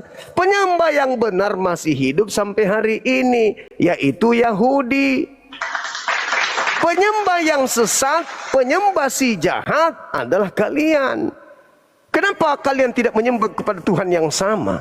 Anda ingin mengatakan, oh, Tuhan kami sama. Bagaimana ceritanya mau sama? Satu menyembah makhluk ciptaan yang keluar dari kubur, satu menyembah pencipta yang keluar dari kubur. Beda. Terus kalian mau bertahan di situ? Orang Yahudi aja tidak menyembahnya. Oh enggak, kami lebih benar dari Yahudi. Oh tunggu dulu. Apa alasannya kau mengatakan dirimu lebih benar? Karena Tuhan kami mati. Yahudi tidak mati. Tuhan kami disalib. Tuhan Yahudi tidak disalib. Tuhan kami keluar dari kubur. Tuhan mereka tidak keluar dari kubur. Kan itu kalian tidak terasa terhina dengan ungkapan-ungkapan kayak begitu. Dosa kami ditebus. Hei, Yahudi ditebus hanya dengan memotong kambing. Dosa dihapus. Hei, Yahudi diampuni hanya dengan mengangkat tangan. Dosa ditebus. Kalian harus menjadikan satu kambing hitam yang menanggung dosa kalian. Sedangkan yang kalian tanggungkan itu iblis yang ayo sembah aku, ayo aku hapuskan dosamu dengan aku mati di salib loh. Aku sudah mati untuk kalian. Ayo sembah aku, ayo hari Minggu sembah aku, sembah. Aku yang menghapuskan dosa-dosamu. Prak. Bukankah Tuhan sudah mengatakan, hambaku yang atas namaku merendahkan diri, berdoa, mencari wajahku, lalu meninggalkan perbuatan-perbuatannya yang jahat, lalu aku di surga mendengarkan mereka dan mengampuni dosa-dosa mereka dari surga. Tiba-tiba saja aku mengampunimu, tunggu ya, aku turun nanti. Aku ciptakan Adam, dia mewariskan dosa. Tunggu, tahun berapa kemudian ribuan tahun aku akan turun jadi bayi, mati nanti setelah aku dewasa terus. Loh, Tuhan kalau mau menebus dosa, dan Tuhan Maha Pengasih, dan Tuhan tahu Anda mewariskan dosa dari sejak Adam, sebelum Adam bertelur, Tuhan sudah nebus dosa memang, supaya keturunan-keturunannya tidak ada yang berbuat dosa. Itu baru Tuhan kalau memang mau jadi manusia, jadi penebus. Kenapa Tuhan tidak jadi manusia pada saat Adam, lantas Adam kemudian dia mati, kemudian pada saat itu juga? Atau kenapa dia harus turun membingungkan manusia? Di atas surga aja ambil pisau. Oh, aku Tuhan membunuh diriku agar supaya dosa-dosa keturunan Adam selesai. Simsalami habra-katabra, keteprak. Oh, mati Tuhan. Tunggu waktu 3 hari. Aku sudah hidup kembali. Maka dosa-dosa keturunan Adam tidak ada lagi. Ya Allah ya Karim. Sandiwara apa ini, film India pun kalah. Benar-benar cara iblis. Wa ikhwanuhum yabudunahum fil gayyi thumma la yukessirun. Kenapa kalian saudara-saudara saya percaya hal-hal seperti ini? Karena Tuhan yang tadi mengatakan, aku akan mengutus siapapun yang mengutus engkau Abraham. Dan Yesus juga mengatakan itu. Pada hari terakhir nanti banyak orang berseru kepadaku, Tuhan, Tuhan, Tuhan, akan sibuk. Apa yang diceritakan oleh Yesus di sana di Matius 7 tuh? Apa yang diceritakan di sana? Itu adalah huru hara padang mahsyar. Pada hari terakhir, huru hara padang mahsyar. Apa kata Quran? Wa idza husyiran nasu kanu lahum a'da wa kanu bi ibadatihim kafir. Pada saat manusia seluruhnya dikumpulkan, dibangkitkan dari kubur, umatnya Nabi Abraham mencari Abraham. Wahai Abraham, tolong, bukankah kami pengikutmu? Abraham mempertanggungjawabkan di hadapan Tuhan, ya Tuhanku, mereka adalah pengikutku, selamatkan mereka. Yang mengikuti Nabi Musa, kami adalah pengikutmu. Ingatkan pada saat itu kita sama-sama, ya Rabb, Tuhan, ini umatku pada saat kau keluarkan aku dari Mesir. Pada saat Nabi Daud begitu juga, pada saat Yesus juga begitu. Tapi zamannya Yesus ada 2 kelompok. Makanya dikatakan apa? Tidak semua orang yang memanggil aku Tuhan, bukan Tuhan ya. Tidak semua orang yang memanggil aku Sayyid. Tidak semua orang yang memanggil aku junjungan, gembala, pemimpin, konseling, tak semua. Kecuali mereka yang melakukan kehendak Bapa. Jadi di padang mahsyar nanti kelompok yang mengatasnamakan diri Yesus ada 2. Yang satunya yang melakukan kehendak Bapa, yang satunya yang melakukan kehendak iblis. Apa kata mereka? Datang mencari. Yesus, kami umatmu loh. No. Aku tidak mengenal lo. Kenapa bisa? Kami di dunia bernubuat pakai namamu, bos. Bermujizat, bos. Bernubuat mengusir setan pakai sorry. Kau cari, bukan saya. Saya bukan Yesus yang kau sembah. Saya bukan Yesus yang datang membantu kamu pada saat kau bermujizat. Cari Yesus yang sudah kunubuatkan akan datang penyesat memakai namaku. Cari itu, temui dia. Dibawa kemana kau pergi? Apakah engkau dibawa ke surga atau ke neraka? Ikuti dia. Aku tidak mengenal kalian. Kalian semua adalah pembuat kejahatan. Putus asalah orang itu. Datanglah kepada Nabi Muhammad. Nabi Muhammad, tolong kami. Yesus oh maaf, saya tidak mengenal kalian. Padahal Bang Suma in the gang sudah datang berulang kepadamu siang malam mengingatkan, tapi kamu tetap tidak mau mengikuti arahannya. Padahal dengan mengikuti Bang Suma, kamu percaya kepada Yesus. Kau tidak menolak Yesus, malah kau semakin cinta kepada Yesus dengan kau ikut kepada Bang Suma. Tapi kenapa kau tidak mau ikut? Kau malah percaya kepada orang-orang barat yang datang kepadamu mengajarkan sesuatu yang tidak sesuai dengan ajaran Yesus. Kenapa kau percaya itu? Padahal kau baca Bible, kau baca kitab, siang malam kau pegang, tapi kau hanya mencari data-data yang bertentangan dengan ajaran Yesus. Yang kau ikuti adalah ajaran orang mengatasnamakan Yesus. Kamu kenapa? Ini sekarang hari terakhir, tak ada lagi hari yang lain.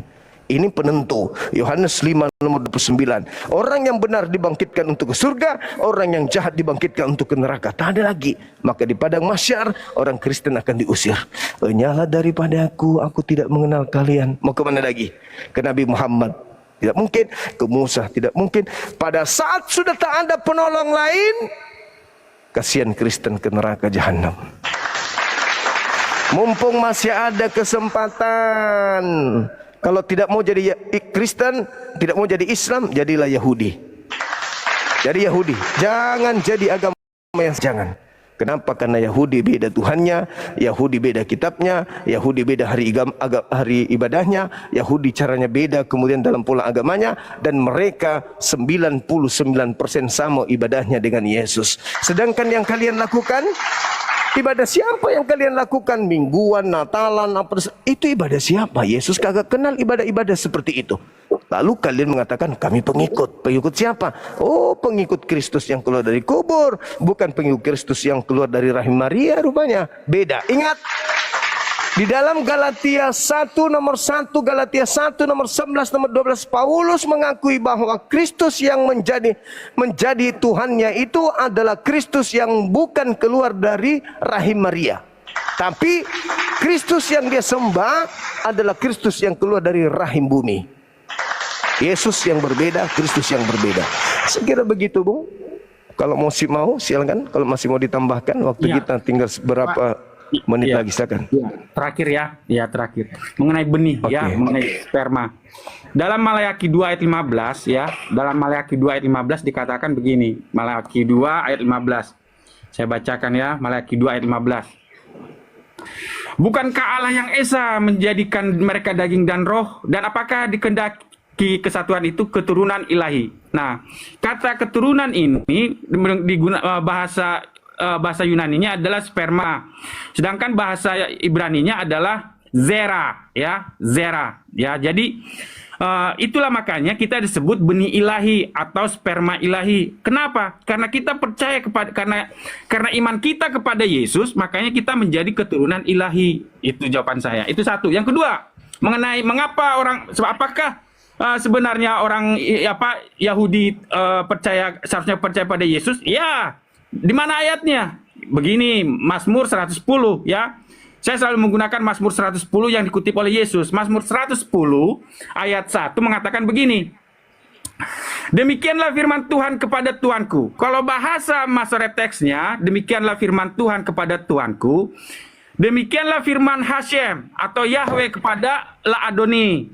Atau kalau bahasa Yunaninya LXX Septuaginta, demikianlah firman Kyrios kepada Kyriosku. Jadi sebenarnya Mazmur 110 Daud sedang mengatakan ada dua makhluk ilahi di surga. Makanya digunakan demikianlah firman Kyrios kepada Kyrios. Itu menurut Septuaginta. Tetapi kalau menurut Ibrani, demikianlah firman Hashem kepada Laadoni. Nah, jadi tidak mungkin, cuman penafsiran para rabi sekarang mengatakan itu kepada Abraham. Tetapi tidak. Mengapa saya katakan tidak? Karena tidak mungkin seorang Hashem, seorang yang ilahi, mengatakan Tuanku kepada makhluk manusia, kepada Abraham.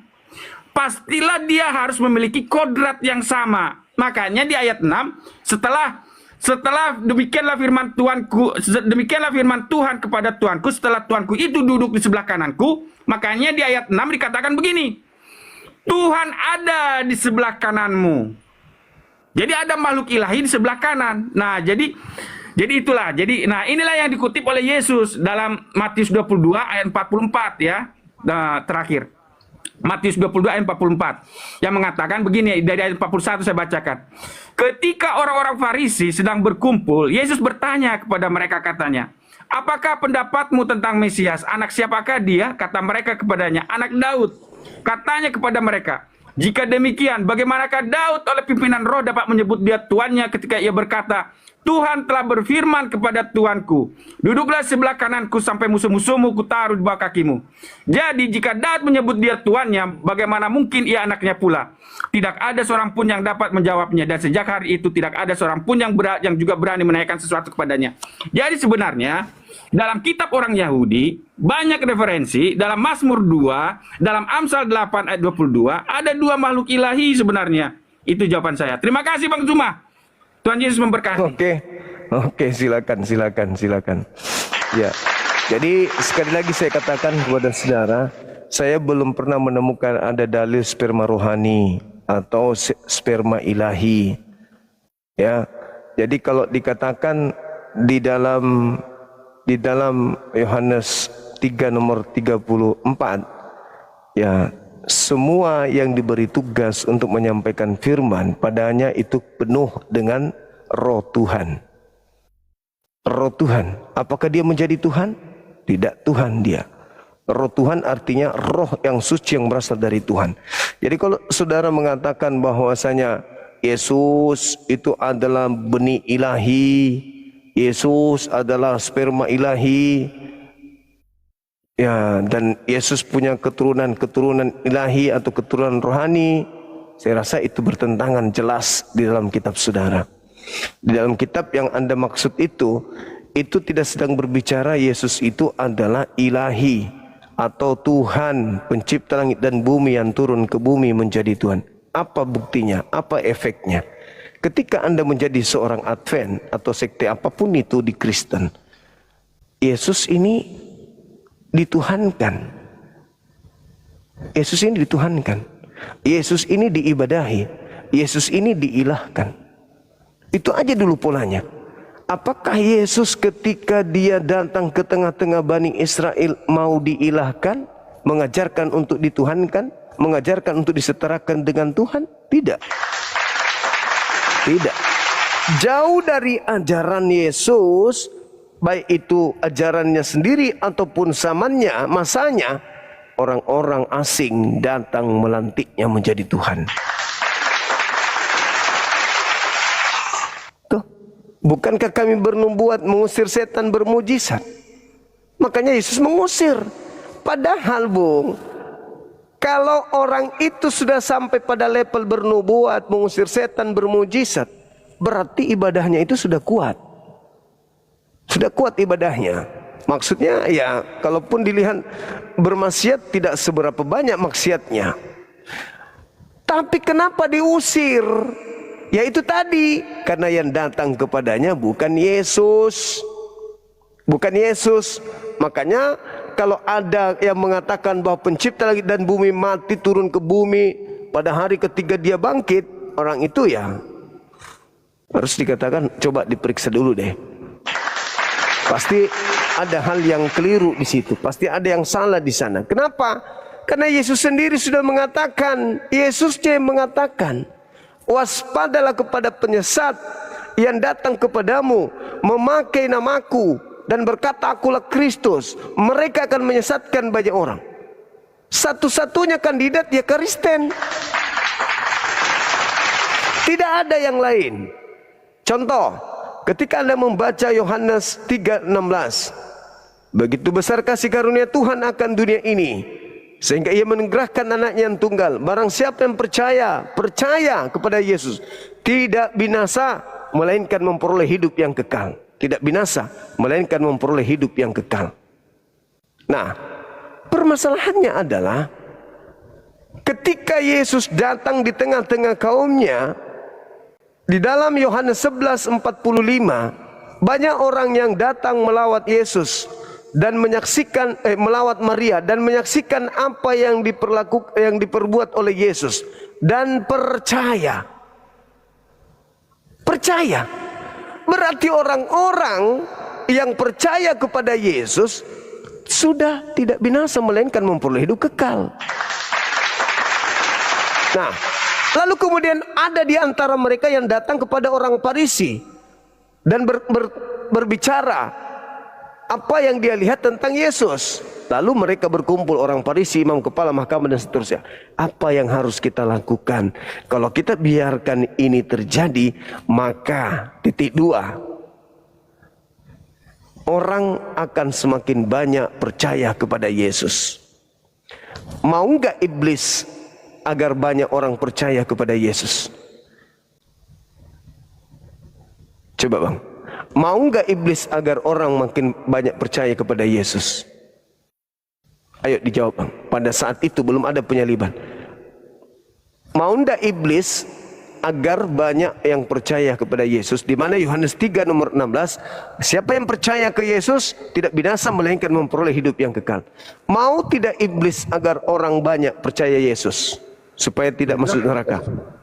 Tidak. Tidak kan? Nah, maka mulailah saat itu iblis berupaya supaya Yesus dibunuh. Saya ulang lagi. Orang-orang Farisi, mahkamah agama, imam kepala kemudian rapat. Apa yang harus kita lakukan? Kalau kita biarkan Yesus berkarya terus, penginjilan terus, maka akan semakin banyak orang yang percaya kepadanya.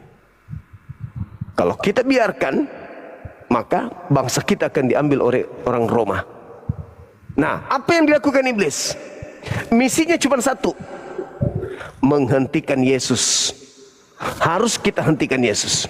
Kalau kita tidak hentikan, maka semakin banyak orang percaya kepadanya. Semakin banyak orang percaya kepadanya, semakin kosong neraka. Kalau kosong neraka berarti isinya tinggal kita. Aku tidak mau, aku tidak rela. Maka rasuki Yudas, rasuki imam kepala mahkamah agama, seret mereka ke dalam konsep Yesus harus mereka bunuh. Titik.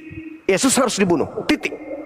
Maka keturunan iblis merasuki semua orang-orang ini. Kau harus menggiring Yesus disalib agar mati. Karena kalau Yesus itu sudah mati, maka semuanya aman. Ataupun tidak mati, melainkan diangkat oleh Tuhannya ke langit, maka kita punya peluang besar untuk menyesatkan orang-orang. Karena Yesus anak tunggal satu-satunya, karena di sana tidak ada Musa, di sana tidak ada Nabi Daud, di sana tidak ada Nabi Muhammad. Dia satu-satunya pada saat itu sebagai penyelamat terang dunia.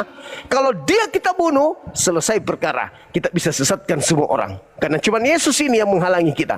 Tetapi kalau dia pun tidak dibunuh, akan tetapi diangkat oleh Tuhan ke langit sebagaimana yang sudah tertulis. Yesus, ada tertulis tentang engkau, jikalau engkau jatuhkan dirimu, maka Tuhanmu akan turun mengutus malaikatnya agar menatang engkau di tangannya, agar kakimu tidak terantuk kepada batu. Tertulis di dalam Mazmur 91, 11, 12, dan 13 dan seterusnya. Maka apa yang terjadi? Sepakat bunuh Yesus. Yesus dibunuh, Elohim tidak menginginkan. Diangkatlah Yesus ke langit. Apa kata Yesus? Anda baca di Lukas 4, Matius 4 nomor 13-nya. Setelah iblis selesai mencobai Yesus, mundurlah dia dari Yesus lalu menunggu waktu yang tepat. Iblis mengintai, neng, pada saat mana ini Yesus bisa kita hilangkan di muka bumi ini. Pada saat Yesus dihilangkan di muka bumi, kita pakai nama dia untuk menyesatkan banyak orang. Kata Yesus juga begitu. Kata Yesus, waspadalah, iblis datang memakai namaku untuk menyesatkan banyak orang. Maka ketika mereka tidak inginkan orang selamat, maka Yesus harus dihilangkan. Dengan dihilangkan Yesus, penginjilan selesai. Dengan selesainya penginjilan, maka manusia semua disesatkan oleh iblis dalam nama Yesus. Diangkat Yesus ke langit. Kemudian digodoklah cerita-cerita ini bla bla bla oleh mereka. Lalu setelah digodok cerita-cerita ini, muncullah tokoh kembali keluar dari kubur. Untuk apa itu? Untuk dituhankan. Siapa yang menang? Siapa yang menang ketika Yesus berhenti penginjilan dan orang-orang menyembah yang disalib? Siapa yang menang? Karena ini pertarungan antara iblis dengan Yesus.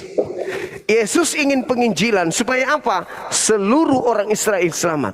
Tapi iblis tidak mau. Maka upaya yang dilakukan oleh iblis untuk membunuh, menghentikan langkah Yesus adalah salib. Berhasil enggak? Kalau berhasil, iblis menyalib Yesus, berarti berhasil menghentikan misi penyelamatan. Kalau tidak berhasil, berarti tidak ada penyaliban. Yesus tetap penginjilan. Orang semakin banyak kepadanya percaya, semakin mendapatkan hidup kekal orang-orang pada saat itu. Masakan iblis mengizinkan? Tidak mungkin. Iblis bekerja, memutar kepala, berpikir bagaimana caranya bisa dihentikan ini Yesus. Ini bahaya kalau tidak dihentikan. Sebab dia akan menyelamatkan seluruh manusia. Jadi caranya gimana? Upayakan bunuh, tangkap. Mau dibunuh dia mati terserah, atau dia sebelum dibunuh dia terangkat langsung ke langit terserah. Yang penting hilangkan dia di bumi. Bagaimanapun caranya. Apakah kita berhasil membunuhnya? EGP. Tidak berhasil membunuh EGP, yang penting dia tinggalkan bumi. Untuk apa emangnya? Supaya kita bisa tampil sebagai Yesus. Kita ngaku Yesus. Kita rasuki salah satu muridnya agar muridnya itu bisa menjadi Yesus di mata dunia orang lain. Nah, itulah yang terjadi hari ini. Maka yang keluar dari kubur bukan Yesus, yang kalian sembah juga bukan Yesus, melainkan Yohanes 6:70.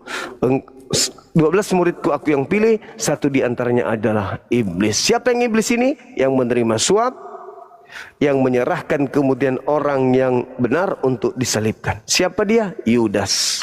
Boleh enggak Yudas disebut anak manusia? Boleh.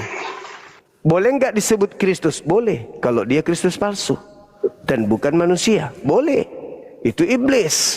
Nah, ini yang ada, saudaraku. Jadi, kalau misalnya saudara mengatakan bahwa ada nubuatan, bla bla bla dan seterusnya, orang Yahudi jauh lebih tahu kitabnya daripada kita.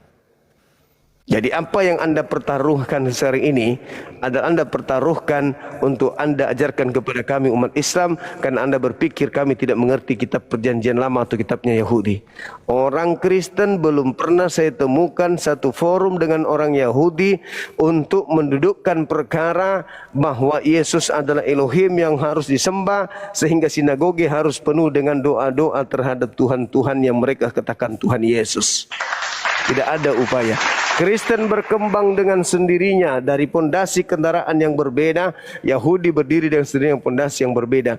Padahal yang diusung oleh Kristen adalah kitabnya Yahudi, yang diusung oleh Kristen adalah orang Yahudi, yang diusung oleh orang Kristen adalah tempat bermukimnya para nabi-nabi Yahudi. Kenapa Yahudi tidak ikut serta? Karena itu tadi, Kristen hanya dimanfaatkan oleh yang memakai nama Yesus. Saya kira begitu, Bung. Iya. Selamat malam. Malam juga, makasih. Yesus memberkati.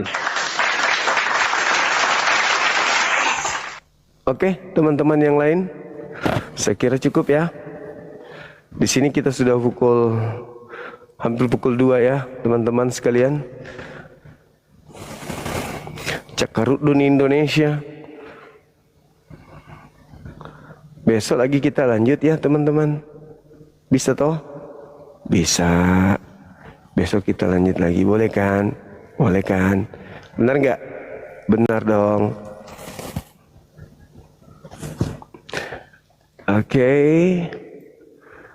Kalau ada orang yang mati dikutuk sama Tuhannya Yahudi, lalu bangkit di hari ketiga, apakah ada Bang Suma? Silakan baca Wahyu 11 nomor 7 sampai 13.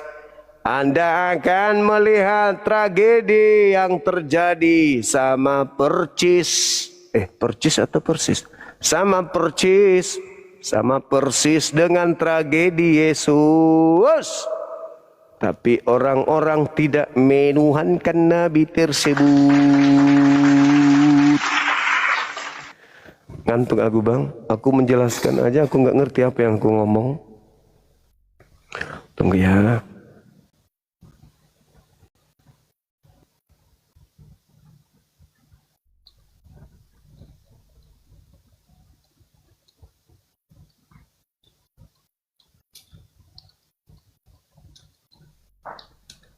Kita doakan semoga teman kita tadi bisa dapat hidayah ya.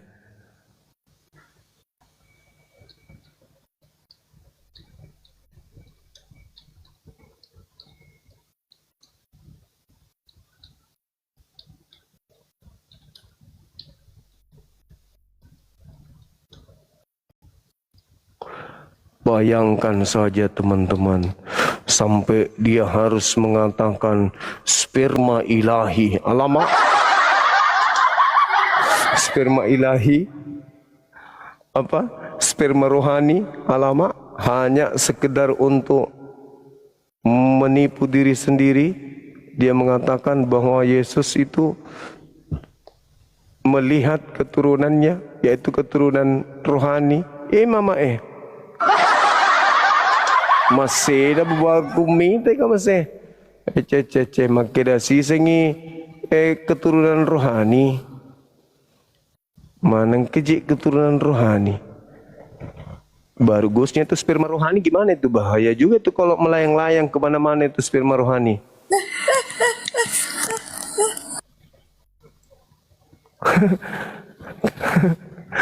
Kenapa dek? Kenapa jadi kayak gitu? Adek santai aja. Abang nggak nakal kok di sini. Siapa suruh multi? Multinya juga kayak gitu kali, nggak punya rambut pakai pirang lagi kayak begitu. Oh, udah tahu di sini udah lama membujang, habis itu kalau datang minta mutu ya dia aja naik lah. Belum juga dia bebe udah kayak gitu. Mana sih ada ini lucu juga ada tadi itu ya teman-teman ya. Orang nggak ngapa-ngapain dia klimaks sendiri dia. Minta naik, dikasih naik dia. Kenapa begitu suaranya? Kayak kejepit apa gitu ya kan ya. Teman-teman di YouTube bilang, bangku dia lagi kejepit. Apanya kejepit? Giginya kejepit sendal. Sendal kejepit di giginya. Cukrudut. Bang Ari, besok lagi Bang Ari. Bang Ari nafsuan kali mau naik malam-malam. Udah subuh ini Bang Ari.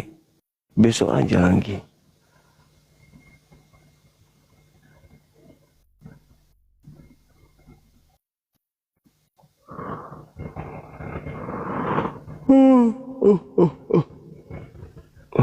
Benar-benar ngantuk saya teman-teman. Makanya aku butuh yang ini yang naik. Kalau masih mau dilanjut. Ada oten betina enggak sih? Astagfirullahaladzim ya Allah. Maaf. Ada oten yang gadis enggak, yang perempuan di sini? Yang bisa buka kamera? Ini dia. Ini dari Hindu Katolik ini kayaknya. Hindu Katolik ini. Halo.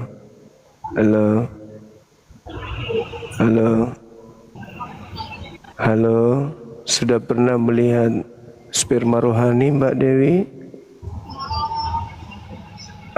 Mbak Dewi mah gitu, malam-malam kok cari koto.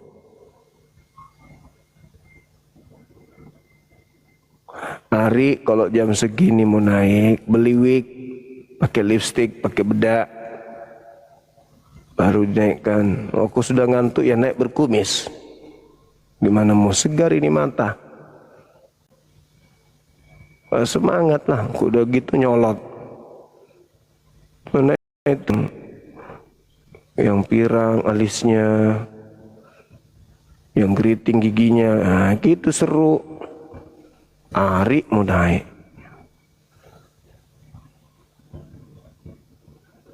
Ngapain Ari jam segini, bikin ngantuk Ri, bikin sakit gigi.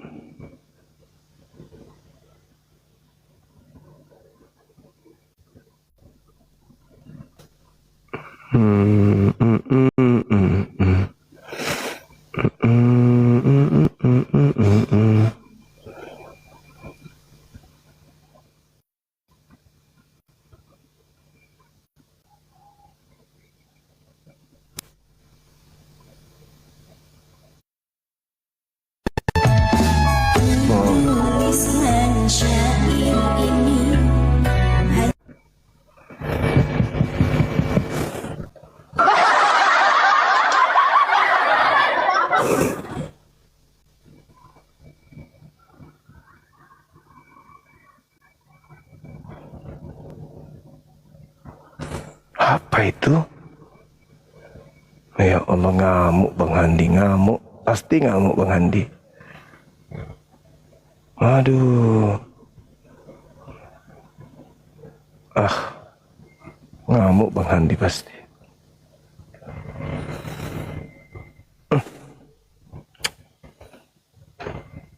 Di mana tadi itu kok tiba-tiba muncul?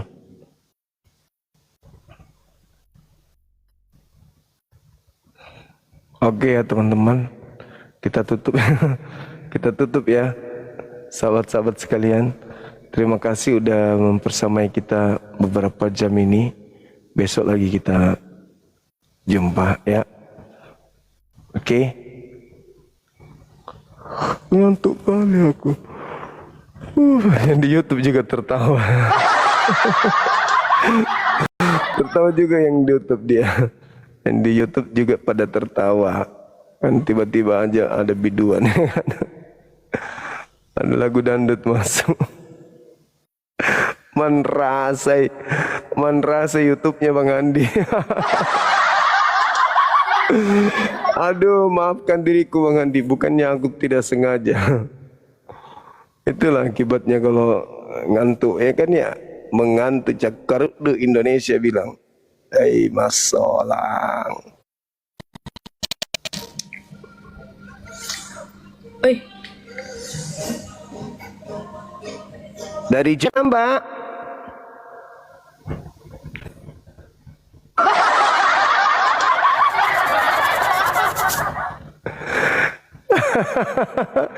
Kok bisa? Loh.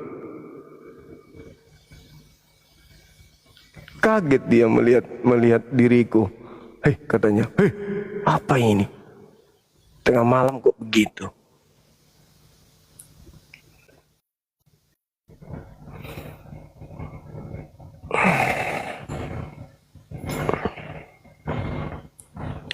Oke teman-teman, kita sudahi dulu ya. Besok kita jumpa lagi. Maafkan jika ada kata-kata atau sesuatu yang kurang baik ya dari abangmu ini. Itu murni karena manusia biasa kan ya. Bukan manusia sempurna, tapi manusia yang punya kelemahan dan kekurangan. Kalau ada kebenaran yang saya sampaikan itu murni berasal dari pencipta langit dan bumi. Dan kesalahan tentunya dari saya bertobat, mohon tobat kepada Allah Subhanahu wa taala. Kiranya kesalahan saya itu dihapuskan dan diampuni oleh Allah. Terima kasih atas kebersamaannya, atas bantuannya. Ya, tolong di follow up channel kita ini, akun kita ini maksudnya. Ya. Oke, nanti sudah kita. Terus channel Zulkifli Abbas, mohon supaya di subscribe channel teman-teman, di like, komen di sana, ya tip komennya di sana. Nanti kita baca satu-satu. Saya dari TikTok Bang, pindah ke sini gitu ya kan ya. Di follow up ini Zulkifli Abbas 01. Ya, makasih ya teman-teman yang tetap layar sampai tembus 2M. Woi, keren kali. Wish, mantap. Subhanallah. Tembus 2M. Keren. Baik. Dan teman-teman non-muslim, jika kebenaran yang saya sampaikan ini menyakiti hati kalian, saya mohon dimaafkan. Tugas saya hanya menyampaikan sebagai pembawa kabar peringatan kepada kita semua, supaya kita ini bisa menjalankan kehidupan kita sesuai dengan apa yang diinginkan oleh Tuhan pencipta langit dan bumi yang telah menciptakan kita. Saya kira demikian, terima kasih semuanya. Mohon maaf saya cakar rudu, saya mengantuk, orang sini bilang ya. Mohon maaf sekali lagi dan terima kasih. Kita tutup. Subhanakallahumma bihamdi asyhadu alla ilaha illa anta astaghfiruka wa atubu ilaih. Salam tauhid, salam satu Tuhan. Jayalah Islam kita, jayalah Indonesia kita. Assalamualaikum warahmatullahi wabarakatuh. Oh mama, maafkanlah diriku ini yang adalah Tuhanmu